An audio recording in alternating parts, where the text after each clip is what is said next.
son las personas que tienen un interés legítimo, un derecho o un interés legítimo sobre los asuntos de gestión de la administración pública.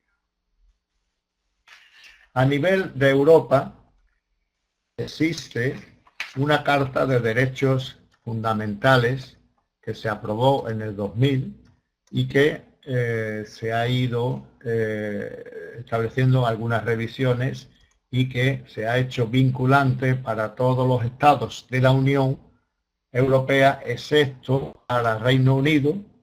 Curiosamente, antes del Brexit ya estaban ellos exceptuados de esta Carta de Derechos Fundamentales, y de Polonia. En concreto, esta Carta de Derechos Fundamentales es muy interesante y recoge en su capítulo 5 el derecho a una buena administración. Es un tema de gran importancia, puesto que todos los estados tienen que ir incluyendo este derecho a la buena administración. ¿Y qué comprende este derecho a la buena administración? Pues comprende, en primer lugar, a ser oído antes que se tome en contra una resolución que le sea desfavorable para un ciudadano. En segundo lugar, tiene también el derecho de acceder al expediente que le afecte.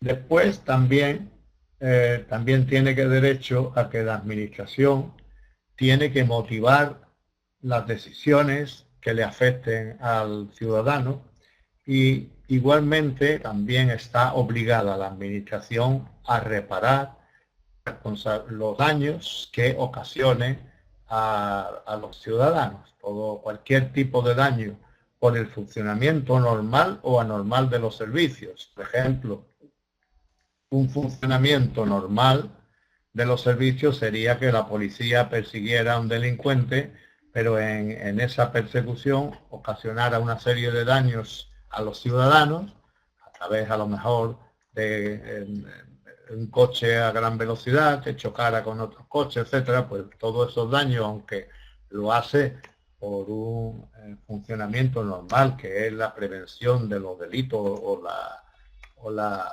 represión de los delitos ciudadanos, pero si el ciudadano sufre un daño que no está obligado a recibir, pues tiene que ser indemnizado por la administración.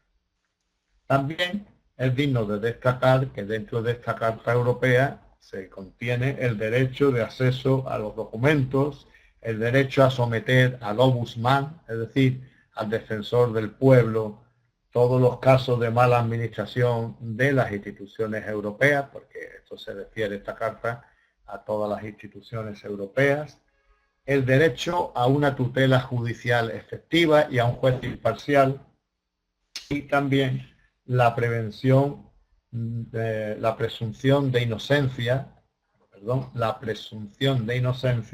y el derecho a la defensa. También tiene derecho a que se aplique el principio de legalidad. ¿Qué quiere decir esto?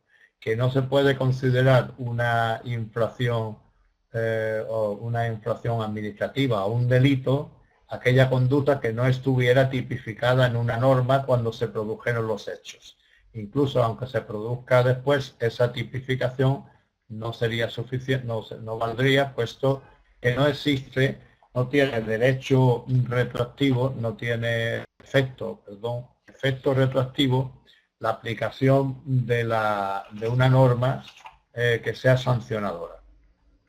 También tiene derecho a no ser condenado 2 veces por un mismo hecho, es lo que se conoce en los derechos europeos como el non bis idem, es un término latino que significa no 2 veces por lo mismo, y también se recoge aquí el derecho de petición y de iniciativa de los ciudadanos.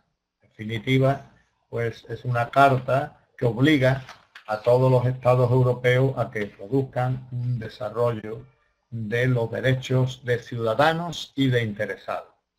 Tomando como ejemplo la regulación española, diremos que en el mes de octubre próximo va a entrar en vigor una nueva legislación, que aunque sustancialmente, como ahora les diré, recoge los derechos de la Carta Fundamental de la Europea, pues tiene como una novedad de gran relevancia el que se fomenta de una manera decidida la administración electrónica. Si a partir de octubre la administración electrónica se va a convertir por lo menos en la ley. Luego, lógicamente, la adaptación a la realidad siempre cuesta mucho más trabajo y no es tan automática como la pura decisión de una ley.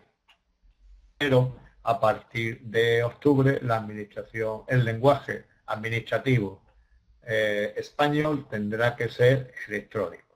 Vamos decididamente a lo que se llama la administración sin papeles. Haciendo un repaso rápido, diríamos que los derechos más importantes serían, en primer lugar, el acceso a la información pública, a archivos y registros de acuerdo con lo previsto en la Ley de Transparencia y Buen Gobierno. Esta referencia a la Ley de Transparencia y Buen Gobierno tiene una gran importancia, porque eso supone que se produce una ampliación de aquellas cosas a las que los ciudadanos pueden acceder. No solo pueden acceder a los expedientes, sino que también puede acceder a documentos auxiliares, a cualquier tipo de documento.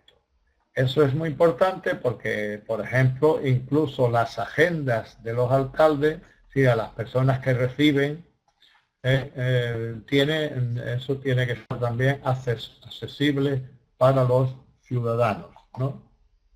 En efecto, la ley dice que el acceso comprende los contenidos o documentos cualquiera que sea su formato o soporte. Puede ser escrito, puede ser vídeo, puede ser ordenadores, etcétera.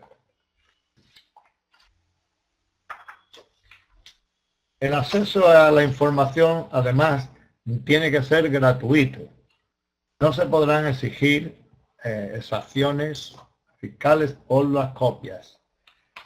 Hay una sentencia del Tribunal de Justicia de la Unión Europea de octubre del 2005 que dice que en lo relativo del acceso del público a la información medioambiental debe interpretarse en el sentido que la interpretación económica impuesta por el suministro de un tipo concreto de información medioambiental no puede incluir parte alguna de los gastos generados por el mantenimiento de una base de datos como la del litigio principal, utilizada al efecto por la autoridad pública, pero sí puede incluir los gastos generales imputables al tiempo dedicado por el personal de dicha autoridad para responder a las solicitudes de información individuales, debidamente computado y, por supuesto, de una manera proporcional que no exceda de lo razonable. Así pues, como esto se refiere, esta sentencia, al medio ambiente, pero indudablemente hay que hacerla extensible a todo tipo de información,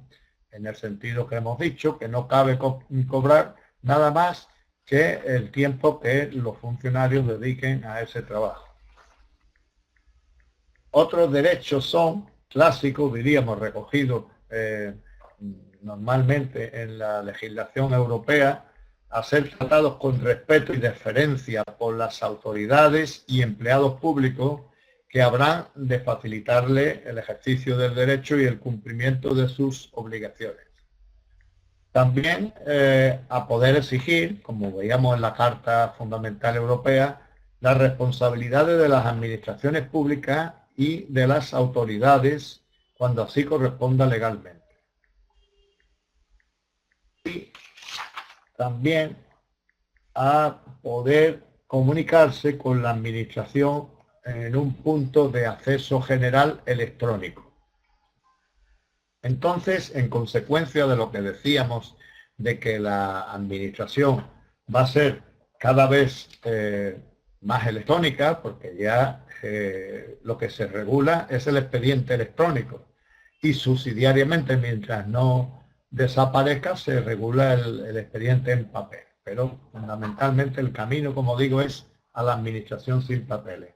Entonces, como consecuencia de ese derecho, existe uno de gran importancia, que es a ser asistido en el uso de los medios electrónicos en sus relaciones con las administraciones públicas. Es decir, lógicamente, tenemos que entender que existen muchas personas, mayores muchas veces en su caso, pues que no tienen habilidad o no tienen adiestramiento en el manejo de los ordenadores, del expediente electrónico, y por tanto, pues, las administraciones públicas, especialmente los municipios, tendrán que tener un personal técnico preparado para ayudar a los ciudadanos a relacionarse con la administración.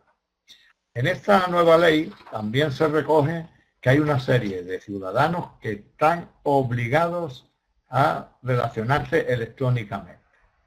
El resto de las personas, pues, todo se propicia para que sea electrónico, pero tienen el derecho, si no quieren hacerlo electrónicamente, de poder hacerlo en papel, por lo menos durante unos años, mientras todo va adquiriendo una cierta habitualidad.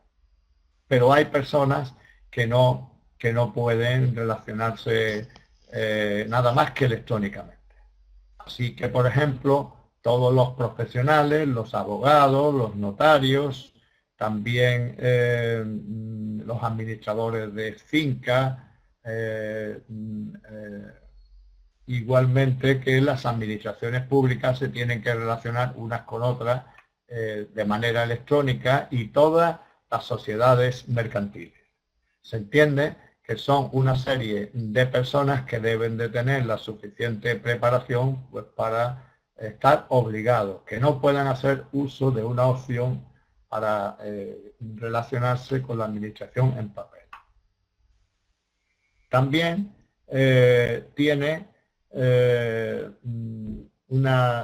la protección de datos de carácter personal, tienen derecho a esa protección de datos, y en particular a la seguridad y confidencialidad de los datos que figuren en los ficheros. En cuanto a los interesados, es decir, a las personas que tienen un derecho o un interés legítimo para relacionarse con la administración, ya no es para cualquier tipo de ciudadano, pues tienen derecho a conocer en cualquier momento el estado de la tramitación de los procedimientos en los que tengan la condición de interesados. El sentido del silencio, es decir, cuando la administración no contesta en el plazo que está fijado, pues tiene que saber el interesado qué valor tiene el silencio. Si se trata de un silencio desestimatorio o si se trata de un silencio positivo, en el sentido de entender aprobado la petición que realiza a la administración. También tiene derecho a identificar a las autoridades y al personal al servicio de las administraciones públicas bajo cuya responsabilidad se tramitan los procedimientos que le afectan. Esto es muy importante porque así esto le vale para después, si tiene que reclamar responsabilidad a la persona que está tramitando este expediente. También tienen derecho a no presentar documentos originales, salvo que haya alguna normativa que por unas circunstancias excepcionales lo establezca, y entonces tendrá derecho tendrá la obligación de presentar el documento original, pero a la vez tendrá también el derecho a obtener una copia autenticada de este. Es muy importante, y creo que esto facilita mucho la agilidad y es un buen derecho del interesado, el que no tiene obligación de presentar datos y documentos no exigidos por las normas aplicables al procedimiento que ya se encuentren en poder de las administraciones públicas.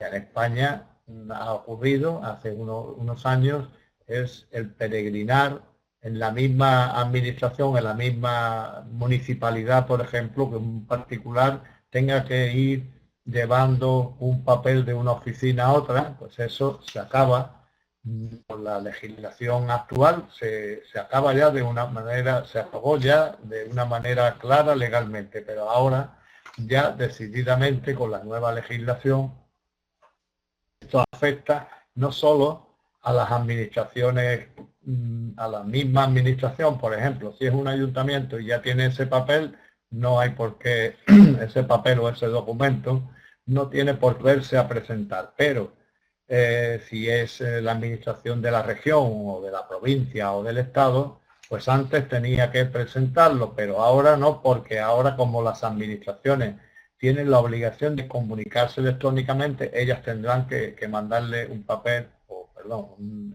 documento electrónico o en papel o como sea, a la otra administración que lo necesita.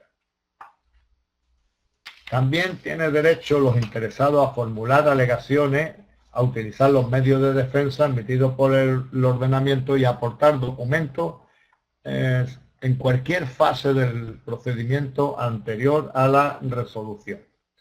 Después también a obtener información y orientación acerca de los requisitos jurídicos o técnicos que las disposiciones le impongan a los proyectos, actuaciones, solicitudes. Es decir, que una persona que quiere presentar una licencia urbanística, solicitar una licencia, pues tiene derecho a que le informen todos los datos y todas las cosas que se requieren. No es que un favor que le haga el funcionario o la persona que lo atiende, sino es un derecho que tiene. Son cambios muy sustantivos. Y con este carácter general es destacable también que los derechos para los presuntos responsables en los procedimientos sancionadores son, además de los que hemos dicho, son, por ejemplo, el derecho a ser notificados de los hechos que se le imputen de las infracciones que puedan constituir una infracción y que sean sancionables. Y quién es la identidad del instructor de ese expediente y de la autoridad que le va a imponer la sanción. Eso es muy importante porque si existiera una, diríamos, una enemistad de esa persona hacia el interesado o algún tipo de relación de parentesco o de amistad con el denunciante, quien sea, pues uno podrá defenderse y pedir la abstención de esta autoridad o de este funcionario. También, y es muy importante, pues la presunción de la no existencia de responsabilidad administrativa, mientras no se demuestre lo contrario. Todos estos derechos se recogen con carácter general y los ciudadanos y los interesados lo tienen con carácter general. Pero también existen legislaciones, en concreto el urbanismo, la ley del suelo urbanística, recoge una serie de derechos específicos en materia de urbanismo. Estos derechos destacan fundamentalmente el que todos los ciudadanos tienen derecho a disfrutar de un medio ambiente adecuado, también del paisaje. Esta es una novedad muy interesante e importante. Y también tienen derecho a una vivienda digna y adecuada.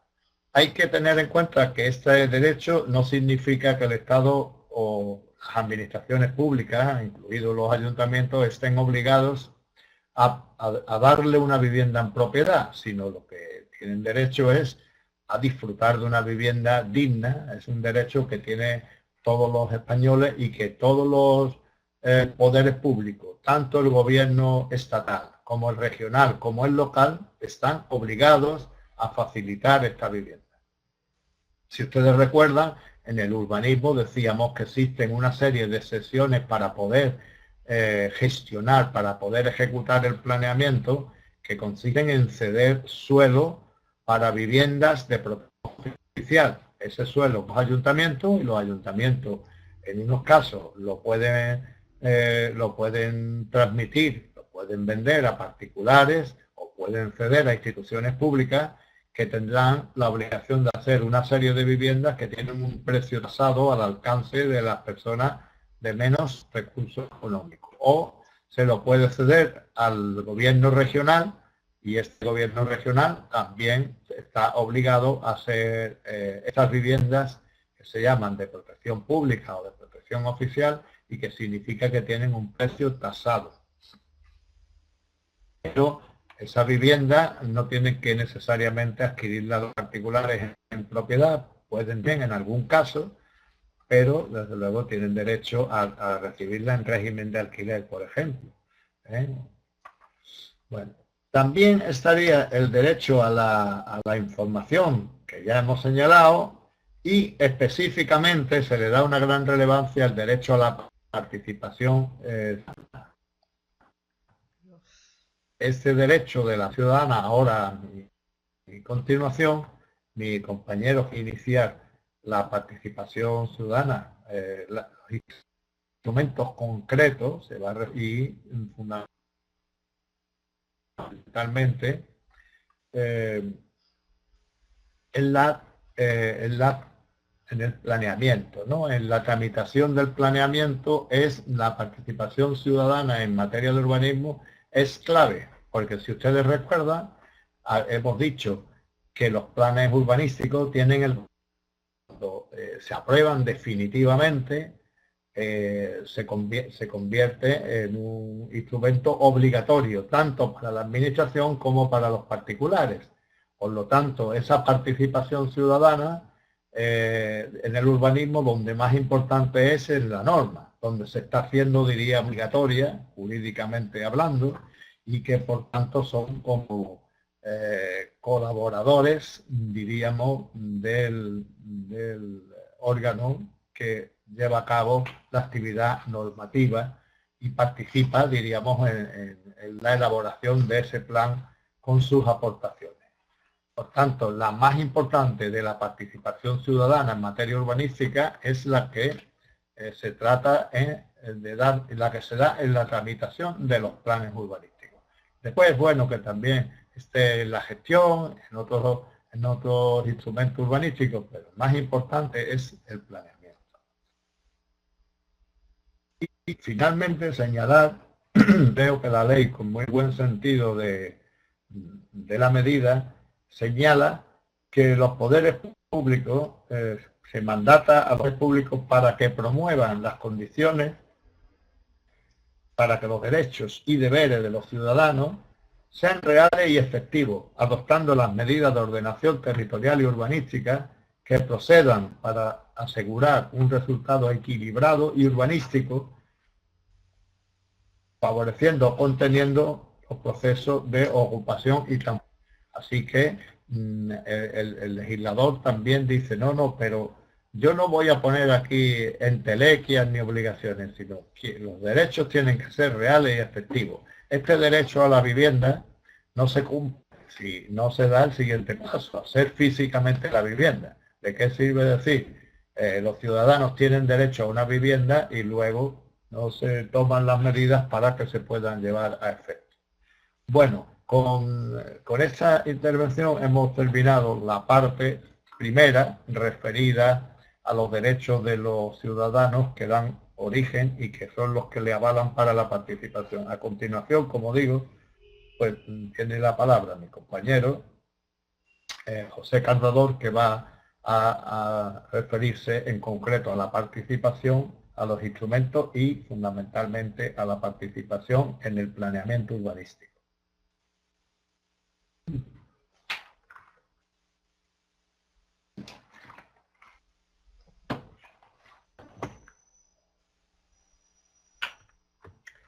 Bueno, pues buenos días ante todo, compañeros, espero que en este tercer módulo pues sea productivo para ustedes y viendo la experiencia tanto que hay a nivel europeo como a nivel de Hispanoamérica de los derechos de participación de la ciudadanía, pues evidentemente, como ha dicho Venancio, los ciudadanos y las ciudadanas a nivel casi mundial tienen una serie de derechos consagrados en las diferentes normas de rango casi legal y constitucional, ¿no? Como son, repasando, derecho a la participación, derecho de información, derecho de petición, que se le dé audiencia, a que hagan propuestas, que sea el derecho de iniciativa ciudadana, o derecho a presentar quejas, reclamaciones, sugerencias, o incluso a participar en los debates políticos, ¿no? Para una toma de decisiones de los respectivos equipos de gobierno. Esa participación ciudadana en el ámbito del planeamiento urbanístico, ustedes recordarán, como hemos dicho, que un plan de ordenación del territorio es, aparte de ser una norma de carácter legal o reglamentario que vincula a los propietarios y a los vecinos y vecinas del territorio, es el que define el modelo de ciudad. Un modelo de ciudad donde prevalece sobre las directrices del derecho de propiedad. En esa elaboración del documento de planeamiento se recoge en las distintas normativas, por ejemplo, el derecho a participar efectivamente en todos los procedimientos de elaboración de cualquiera de los instrumentos de ordenación del territorio y ejecución urbanística. La ejecución urbanística, por ejemplo, ustedes sí está muy implantado y lo hemos puesto en el módulo 3, una consecuencia de la ejecución urbanística son los presupuestos participativos. Pero en la ordenación del territorio se pueden hacer mediante la participación de la ciudadanía, mediante la formulación de alegaciones, observaciones, propuestas, reclamaciones, quejas, etcétera, de forma que, de conformidad con la legislación que se le aplique, puedan tener un resultado perfectamente válido, ¿no? A nivel, por ejemplo, nosotros en Andalucía, en la región, hay un artículo expresamente recogido en nuestra legislación urbanística más específica, el artículo 6, que, por ejemplo, derecho a participar en todos los procesos de elaboración, tramitación y aprobación de los instrumentos de ordenación y ejecución urbanística. Y en todo caso, o sea, con carácter imperativo, y en todo caso, mediante la formulación de alegaciones, observaciones y propuestas durante el periodo de información pública. Y aquí la participación de los ciudadanos en esos trámites de información pública son fundamentales. Fundamentales porque los documentos los elaboran una serie de equipos técnicos y tienen que ser consensuados o de acuerdo con la sensibilidad social. Y por otro lado, la administración, o sea, la administración como ente, debe fomentar y asegurar esa participación. ¿Para qué? Porque son un derecho consagrado para que los vecinos son los que tenemos que poner de manifiesto esa voluntad popular en los documentos urbanísticos. Nosotros, por ejemplo, en España hay una serie, y en otros países, de distritos, dentro del municipio, de distritos donde se fomentan, que le llamamos juntas municipales de distritos, donde se fomentan y se velan por la participación ciudadana. Aquí se atiende, hay unos técnicos y unos encargados políticos de ese distrito donde atienden y tramitan o velan o impulsan las peticiones vecinales. Como hemos comentado, cuando afrontamos una aprobación de un plan urbanístico, en el procedimiento reglado hay una serie de hitos donde la ciudadanía participa activamente. Y estamos hablando en el procedimiento de elaboración del planeamiento. Un segundito, no se escucha el audio. Yo no sé si ahora mismo, si a lo mejor no escuchan el audio es porque a lo mejor algunos de sus ordenadores no están actualizados, me dicen desde la dirección, pero no se preocupen porque el vídeo se está grabando y la responsable del curso lo colgarán en la plataforma. Como estamos comentando, en la tramitación de un plan urbanístico el procedimiento es reglado. Hay lo que le llamamos un avance del documento de planeamiento, un documento que se aprueba inicialmente y un documento que se aprueba provisionalmente y luego después definitivamente, ¿no? Pues la participación ciudadana tiene dos hitos fundamentales. Después de la aprobación del avance, donde en el avance se marcan por dónde se va a ir la directriz o el plan urbanístico de la ciudad, donde se configuran pues, una serie de documentos de memorias, de planos, de estudios de litoral, si son limítrofes con la costa, estudios ambientales, estudios de la tendencia del espacio industrial, del residencial. Ese documento de avance y las apuestas por las que el equipo técnico, con las directrices del equipo de gobierno, va a desarrollarse, se somete a información pública. A información pública para que la ciudadanía haga lo que llaman sugerencias, que no alegaciones, porque las alegaciones las veremos o tienen el rango después de la aprobación inicial. En esas sugerencias, pues los vecinos y vecinas tienen plena libertad para concretar y encauzar el procedimiento, el documento técnico que luego verá la luz en la aprobación inicial. La participación para que la ciudadanía tenga acceso y sea consciente del documento que está sujeto a información pública, la administración tiene que poner los medios, como ha dicho Venancio, tiene que dar facilidades a la ciudadanía para que pueda visualizarlo. Así, por ejemplo, a nivel de Málaga, cuando se hizo el avance del plan general,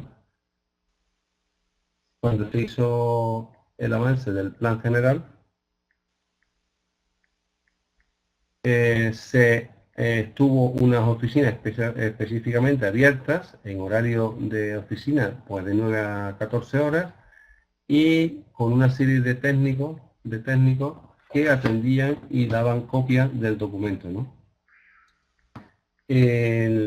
Esto tuvo lugar que en el periodo que estuvo expuesto de la información pública, que fue casi 3 meses, se atendió a casi 2.000 personas individualizadamente, 2.000 ciudadanos que vinieron a hacer consultas individualizadas. Y lo que originó unas sugerencias presentadas en el documento de revisión del Plan General de Málaga de más de 2.242 sugerencias. Estas sugerencias, después de estudiarlas los técnicos, elaboran el documento y el documento se somete a aprobación inicial. Con el documento ya que se somete a aprobación inicial, hay otro periodo legal que se llama de información pública de ese documento de aprobación inicial, donde igualmente se hace una labor de difusión masiva del documento, presentándose en los distritos, en reuniones monográficas con comerciantes, con asociaciones representativas de vecinos, en los distintos distritos territoriales del municipio, etcétera. Aparte de tener acceso, como es lógico, al documento de aprobación inicial online, a través de la página web, y tener una oficina permanente de atención al público para explicar el documento técnico, porque no todo el mundo tiene esa capacidad de saber interpretar un plano o una normativa. Muchas personas llegaban para ver qué pasaba con su casa, o con su parcela, o con su nave industrial, ¿no? Eso motivó, en un horario que estuvo, por ejemplo, estuvo desde el 27 de julio al 17 de octubre, estuvo casi 3 meses, originó más de 2.100 consultas individualizadas. La gente se mueve para ver o se preocupa por su negocio o su industria, cómo va a quedar reflejado en el documento de ordenación del territorio.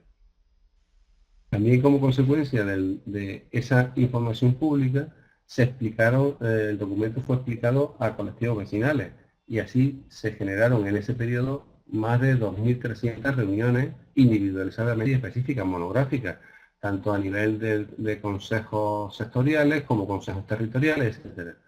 ¿Qué conllevó eso? Pues conllevó que la ciudadanía del municipio sabía el documento que estaba sometido a aprobación inicial, lo comprendía y motivó que se presentaran más de 6.700 alegaciones al documento. Ya estamos hablando de alegaciones, no de sugerencias. Alegaciones que luego tienen que tener su respuesta y su estimación o desestimación mediante un informe técnico razonado, ¿no? Esas alegaciones, para que ustedes se hagan una idea, pues afectaba sobre todo a ámbitos pues, de regeneración urbana. La gente se preocupaba porque el plan general incidía en ordenación de polígonos industriales que estaban integrados en el casco consolidado de la ciudad, y la gente se preocupaba de qué pasaba con sus naves, con sus parcelas. Por ejemplo, en ese porcentaje de las alegaciones presentadas, más del 46% eran sobre ese tema, el porcentaje sobre el 100%. Otro en lo que se le preocupó mucho a la gente es qué pasaba con su edificio, su casa, en lo que llamamos regulación de la edificación, si podían hacer más alturas, si podían hacer vuelos de la edificación, etcétera. Y en tercer lugar, la regulación de la edificación supuso un 36% de las alegaciones.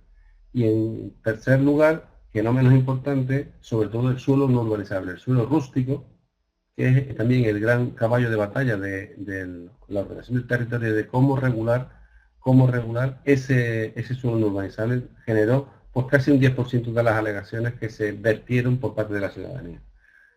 Todas esas alegaciones, como digo, se estiman o desestiman en lo que se llama el documento que se somete a aprobación provisional del documento. Con la aprobación provisional, pues se estima, se desestima o se estima parcialmente o se desestima parcialmente, y después de eso hay otros trámites administrativos que están reglados legalmente, que son largos y tediosos, hasta que al final se aprueba definitivamente por una administración que es distinta de la municipal, que en este caso en Andalucía es la administración autonómica, ¿no? Todo este trámite no es corto, porque en una aprobación de una revisión o de un plan urbanístico municipal, nosotros tardamos en Málaga, por ejemplo, 7 años desde que se inició el avance del documento hasta que finalmente fue aprobada la revisión definitivamente. Se inició en el año 2004 y se culminó en el año 2011. ¿Qué quiero decir con eso? Que a efectos de participación ciudadana en la ordenación urbanística, es fundamental que la gente, que los ciudadanos se enteren y sean conscientes, porque el documento que resulte finalmente aprobado es el que le va a vincular pues, en los próximos 10, 15 o 20 años, hasta que se vuelva a modificar o revisar. Por tanto, todas las revisiones, modificaciones, aprobaciones de planeamiento siempre tienen mucha trascendencia mediática y a nivel de los medios de comunicación, pues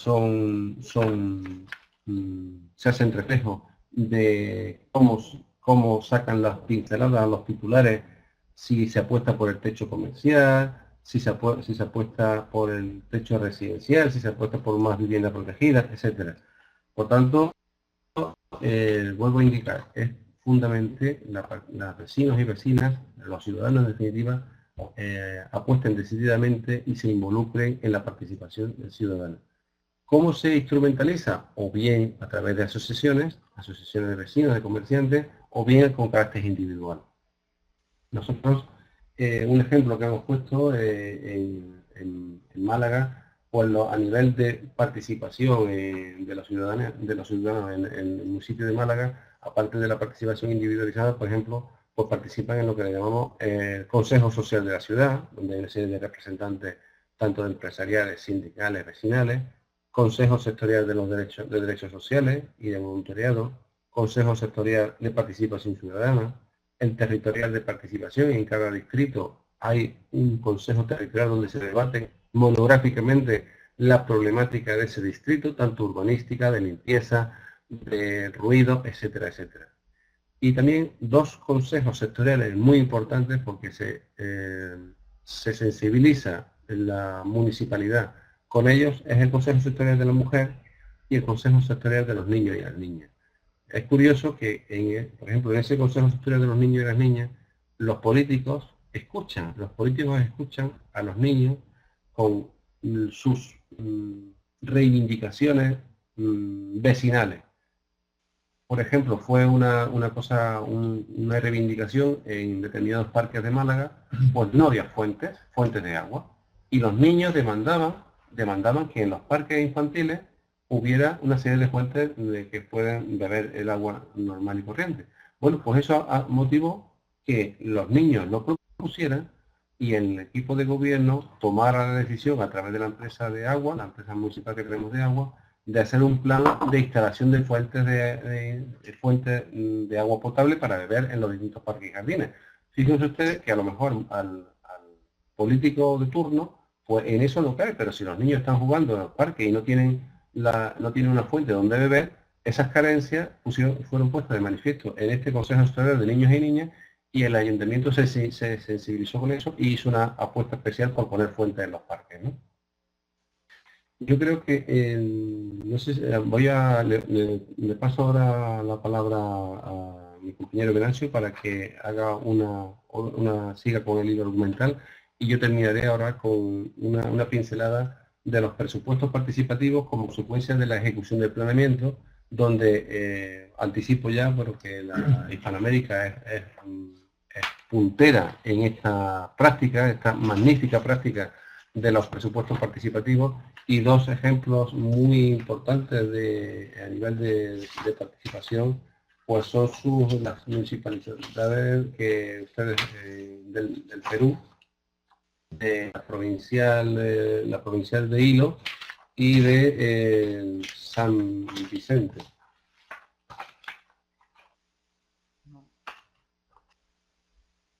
Perdón, la villa de El Salvador. Son dos municipalidades que, entre otras muchas, destacan por la apuesta decidida por la participación, por los presupuestos participativos.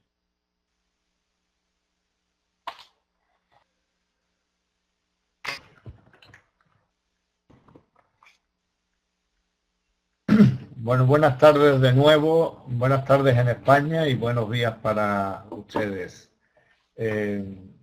Como para completar la exposición que llevamos, quería decirle que uno de los instrumentos más importantes para acercar a los ciudadanos la gestión pública y para que facilitar su participación es desconcentrar una serie de órganos de manera territorial en la ciudad.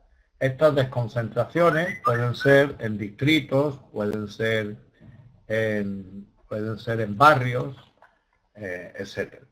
Entonces, concretamente, en España la utilización más usual es la de distrito, y se divide la organización territorial en distritos, que comprende más de un barrio, ¿no?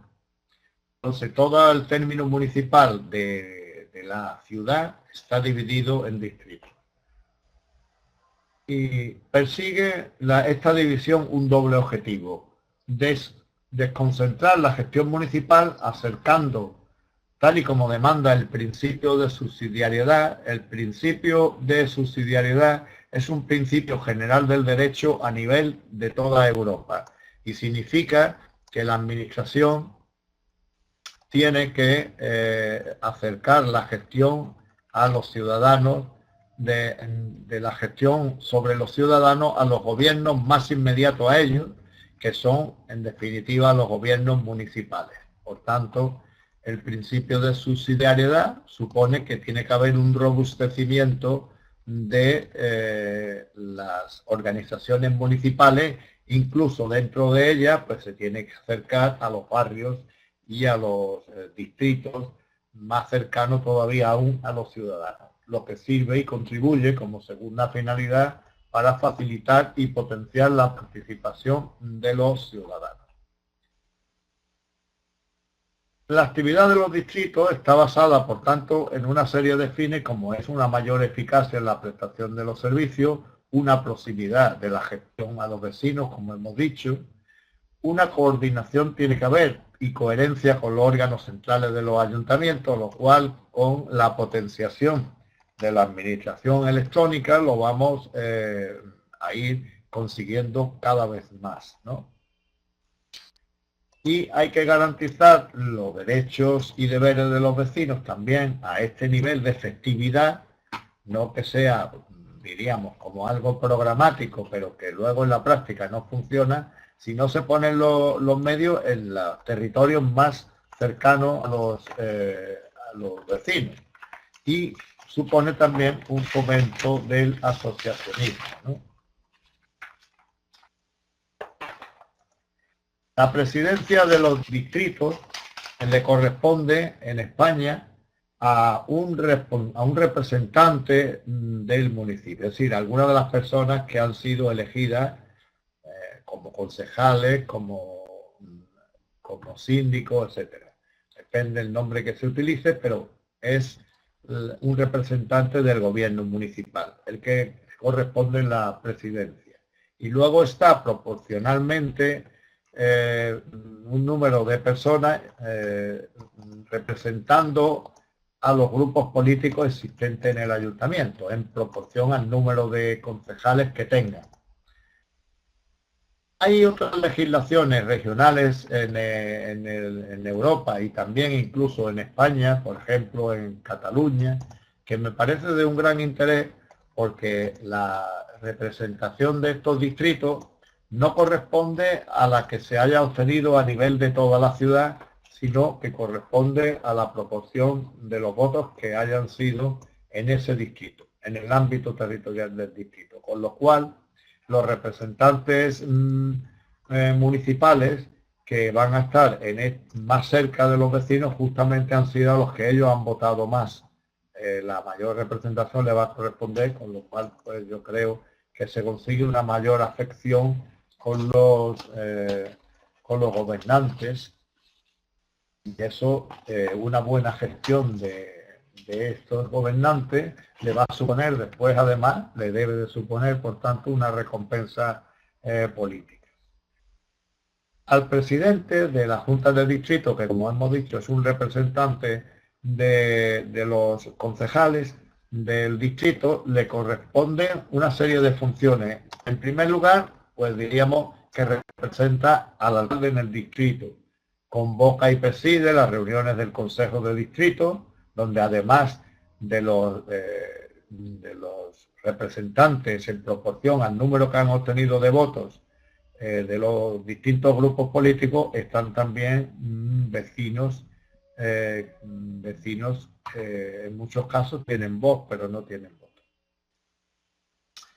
Supervisa la ejecución de los acuerdos del Consejo, y tiene una serie de competencias de impulso de carácter presupuestario para hacer los gastos hasta unas determinadas cantidades que atienden las necesidades más perentorias del distrito. Las funciones del distrito, entre otras, pues son examinar las peticiones e iniciativas individuales y colectivas de los vecinos que se proponen a los órganos de gobierno municipal, ¿no? Velan porque facilite a los vecinos la máxima información, ejercen también las funciones que le pueden delegar los órganos de gobierno del ayuntamiento. Entonces, en principio no tiene carácter uniforme lo que se le delega, porque depende pues la mayor importancia que pueda tener el distrito, el mayor número de asuntos que se tramiten en determinados asuntos, y entonces pues para facilitar la gestión se le delegan los más usuales y los más numerosos. Y después los distritos tienen el papel de ser cauce de la participación ciudadana, y entonces lo que hacen es informar el proyecto del presupuesto general que va a aprobar el ayuntamiento para todo el conjunto de la ciudad, y informando fundamentalmente los temas del distrito sobre si están conformes o no, si falta algo, si debería de ponerse otra cosa, etcétera. Luego facilita mucho con una serie de actividades de trámite, como expedir certificados de empadronamiento, atender las consultas y peticiones de información de toda índole, o las oficinas técnicas, que pueden ser más menos importante dependiendo también del número de información que se lleve a cabo, en un proceso ininterrumpido de desconcentración. Hacen una información tributaria general a la gestión de los tributos, y ya además también los tributos ya no es necesario ni siquiera que se paguen en la oficina, porque cada vez más es es el pago electrónico el que se impone y el que se va imponiendo cada vez más en el futuro. La tramitación de carnet de transporte urbano para personas mayores y estudiantes que tienen una reducción y entonces no tienen que ir. En muchos casos hay distritos que están lejos del centro urbano y entonces supone verdaderamente una gran reducción de tiempo. Compulsa de documentos, es decir, es un certificar que el documento, que la copia es igual que el original. Consulta al censo electoral y reclamaciones por no estar incluido. En el caso de cuando se van a celebrar elecciones, las listas en donde están las personas que pueden votar, pues salen en ese sitio. Y también tienen los servicios de biblioteca, las actividades culturales, de ferias, etcétera.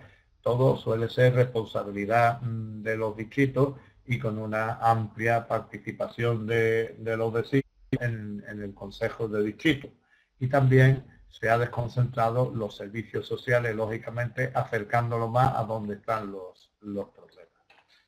Bueno, creo que ese es el tema un poco de la organización territorial, que tiene una gran relevancia. Esta organización territorial en distrito es obligatoria en la legislación española y en general en toda Europa para las grandes ciudades, incluso para las ciudades medias.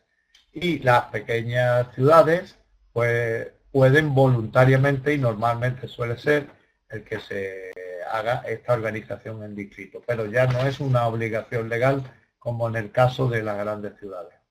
Para terminar mi intervención, quisiera hacer hincapié entre los instrumentos que se han dicho aquí para llevar a cabo la participación ciudadana están las consultas ciudadanas, las consultas populares.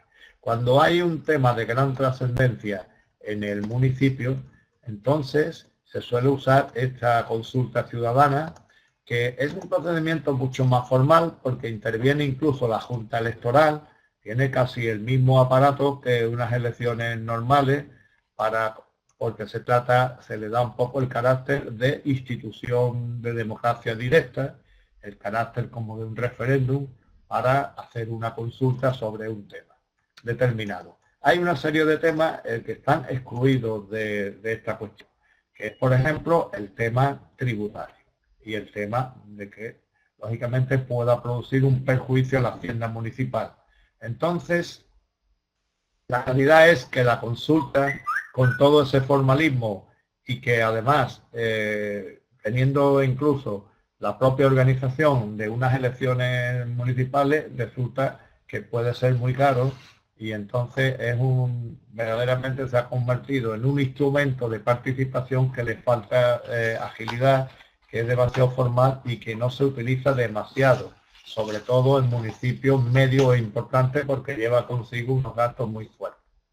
Entonces, se está evolucionando ahora a llevar a cabo sondeos, consultas y utilizar pues, todos los instrumentos electrónicos para hacerlo de una manera mucho más barata.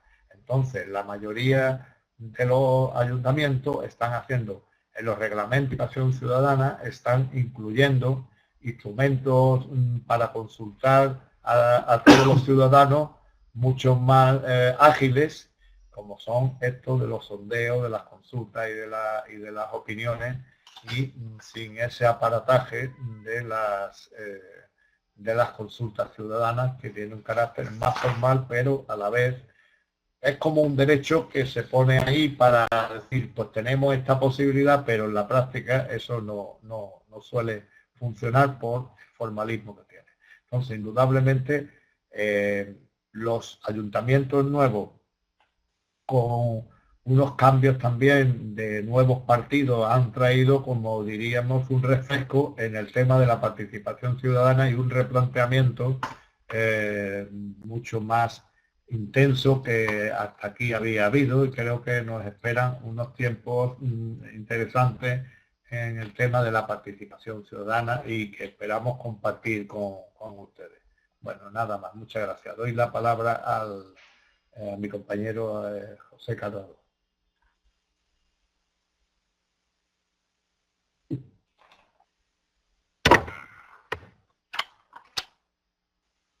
Bueno, pues como hemos comentado voy a dar unas pequeñas pinceladas de lo que es los presupuestos participativos como consecuencia de la ejecución del planeamiento. Y ahora después sí, a las preguntas que nos están haciendo los compañeros, como por ejemplo Pedro, pues también se las contestaremos a continuación. El tema de la participación ciudadana en la ejecución de la ordenación urbana. La ordenación urbana tiene su máximo exponente en lo que llamamos los presupuestos participativos. Y es que la posibilidad de que la ciudadanía pueda elegir el destino de determinados ingresos públicos para la mejora de sus barrios. Los presupuestos participativos no se consigue no solamente involucrar a la ciudadanía en esa participación activa de las inversiones en los barrios, sino también la comunicación, establece un nexo de comunicación entre las instituciones locales y la ciudadanía. Y además se genera espacios de reflexión urbana, de una reflexión urbana entre los ciudadanos y los políticos y los cuerpos técnicos. Este sistema, vuelvo a decir, se puede proponer las asociaciones de ciudadanos que mejoren, pues, mejoras para las zonas verdes, para los espacios públicos, para los colegios, para las zonas deportivas, para renovar el mobiliario urbano, para la iluminación en las calles, para instalar juegos infantiles, para la eliminación de barreras arquitectónicas, etc.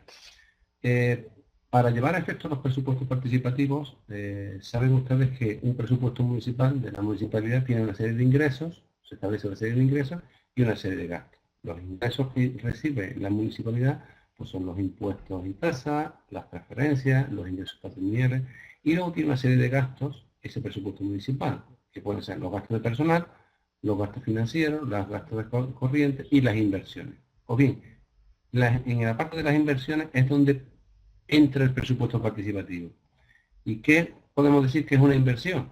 Pues las inversiones son obras tanto nuevas como de mantenimiento de las que hay.